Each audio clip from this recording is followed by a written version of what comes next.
आप सभी को नमस्कार।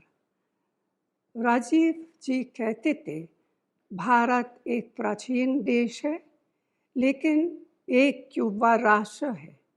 उन्हीं के शब्दों में मैं नौजवान हूँ और मेरा भी एक सपना है। मेरा सपना है भारत को मजबूत, स्वतंत्र, आत्मनिर्भर और दुनिया के सभी देशों में से प्रथम स्थान में लाना और मानव जाति की सेवा करना। आज जब हम राजीव जी के इन शब्दों को याद करते हैं तो समझ आता है कि देश के युवाओं और देश के किसानों के बिना यह सपना पूरा नहीं हो सकता। देश के किसानों से राजीव जी का अटूट लगाव था। उन्होंने कहा था, यदि किसान कमज़ोर हो जाते हैं तो देश आत्मनिर्भरता खो देता है, लेकिन अगर वो मजबूत होते हैं तो देश की स्वतंत्रता भी मजबूत होती है। अगर हम कृषि की प्रगति को कायम नहीं रख पाए तो देश से हम गरीबी नहीं हटा पाएंगे।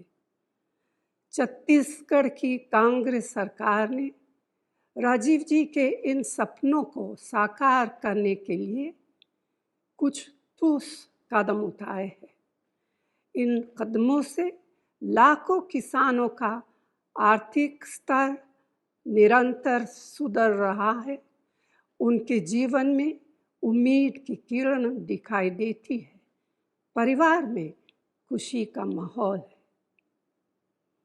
मुझे खुशी है कि राजीव गांधी किसान न्याय योजना के अंतर्गत सरकार ने सब्सिडी के अलावा छत्तीसगढ़ के किसानों के उत्थान के लिए और भी बहुत से सराहनीय फैसले लिए थे, जो दूसरे प्रदेशों के लिए एक मिसाल है। राज्य सरकार के इन फैसलों से जहां उत्पादन में वृद्धि हुई है, वहीं किसानों की इनकम में बढ़ोतरी का एक नया रिकॉर्ड कायम हुआ है। छत्तीसगढ़ की कांग्रेस सरकार ने न केवल भूस्वामियों के लिए बल्कि भूमिहीन कृषि मजदूरों के लिए भी अनेकों सार्थक कदम उठाए हैं। राजीव गांधी ग्रामीण भूमिहीन कृषि मजदूर न्याय योजना का मुख्य उद्देश्य राज्य के ग्रामीण अंचल के भूमिहीन परिवारों, नगर पंचायत क्षेत्रों और सभी अनुसूचित क्षेत्रों के बेहद गरीब पिछड़े लोगों को आर्थिक सहायता प्रदान करना है। ऐसे परिवार जिनके पास खेती की ज़मीन नहीं है और वे मनरेगा या कृषि मजदूरी से जुड़े हैं, उनको भी इस योजना का लाभ मिल रहा है। इस योजना के माध्यम से छत्तीसगढ़ सरकार ने अब तक लाखों परिवारों को 7,000 रुपये की सालाना सहायता भी दी है।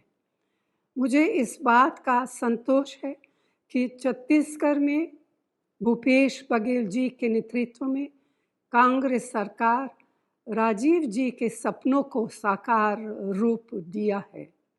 समाज के सभी क्षेत्रों, वर्गों, समुदायों और जन जन के जीवन स्तर को सुधारने की दिशा में अपने को समर्पित किए हुए हैं।